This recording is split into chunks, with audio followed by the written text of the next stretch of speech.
मैं भारत को भारतीयता की मान्यता के आधार पर फिर से खड़ा करना चाहता हूं, उस काम में लगा। सभी को नमन करते हुए एक विशेष गणित पर कुछ तथ्य पेश करता हूं, जो लगद मुनि द्वारा लिखा गया वो श्लोक है, और वो श्लोक हमारे जीवन के लिए बहुत ज़्यादा महत्वपूर्ण है। इस महत्वता को तभी समझा जा सकता है कि जब उस गणित को हम समझने का प्रयास करें। और वो श्लोक है कि यथा शिखा मयूरा नाम नागदाम मरियो यथा तद्वद वेदांग शास्त्रा नाम गणित मूर्धि स्थिताम। वो कह रहे हैं कि यदि वेदों को समझना चाहते हो तो पहले गणित को समझो। ये जो तथ्य है, ये जो श्लोक का अर्थ है, जो आश्रय है, इसको लेकर के हम लोगों ने बहुत प्रयास किए, और बहुत प्रयास के बाद सफलता मिली कि वो किस गणित की बात कर रहे हैं।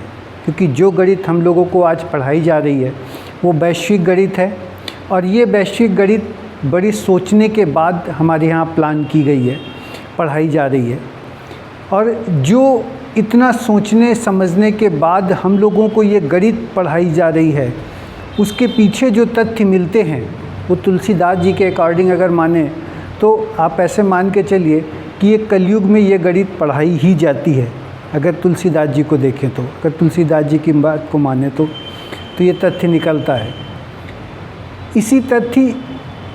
इसी गणित के तहत पर जब इस गणित को खोजने का प्रयास किया और जानने का प्रयास किया, तो ये गणित एक महत्व जो रखती है वो हमारे जीवन में, वो हर विषय को जननी ये गणित है। ये गणित सिर्फ यहीं से शुरुआत होती है और यहीं पर समाप्त नहीं हो जाती। ये गणित यहाँ से शुरुआत हो करके धर्म के उन लक्षणों को बताती है, धर्म के उन 4 चरणों को बताती है, साथ ही धर्म की पूरी व्याख्या को करती है, जिससे काल का जन्म होता है। इसी गणित के तहत पर जो वेदों का अर्थ समझा रही है हमको, उसी गणित के तहत को समझने के लिए हमारे आचार्यों ने, हमारे ऋषियों मुनियों ने अपना पूरा जीवन लगा दिया करते थे। इसी गणित के तहत पर जो भी पूजा पाठ करते हैं वो सब इसी गणित के तहत पर तथ्यों के आधार पर की जाती है। ये तथ्य एक तरह का तथ्य है जो शुरुआत करता है, और शुरुआत करते समय इस गणित का परिचय कराता है।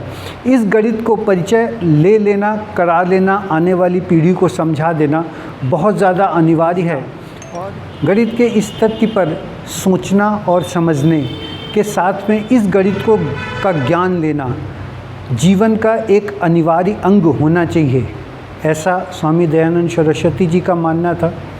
और ऐसा ही इन्हीं तथ्यों के आधार पर जब देखना चालू किया, तो जानना चालू किया, तो मैं भी इसी बात को कहता हूँ कि ये आने वाली पीढ़ी के लिए, हर बच्चे के लिए ये गणित आवश्यक होनी चाहिए, अनिवार्य होनी चाहिए, और कम से कम उसको 2 सालों तक ये गणित पढ़ाई ही जानी चाहिए। ये वैदिक गणित है, और जो वैदिक गणित है वो मेंटल मैथ वाली वैदिक गणित नहीं है। ये वैदिक गणित वो तथ्यों के आधार है जो ब्रह्मांड की पूरी गणित बताती है। ये वैदिक गणित उस तथ्यों का आधार है जो पूरे ब्रह्मांड की गणित से हर विषय को जन्म देती है। तो आप देखो, जानो, समझो, और इस गणित का थोड़ा सा परिचय अपने जीवन में उतारने का प्रयास करो।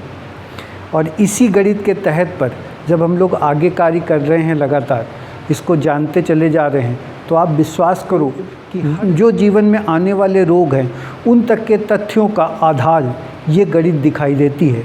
और इस गणित को किसी भी मशीन से सिद्ध करने की आवश्यकता नहीं है, क्योंकि ये वैदिक गणित है, और वैदिक गणित ब्रह्मांड के ग्रहों के आधार पर चलती है। सभी को आभार, सभी को धन्यवाद।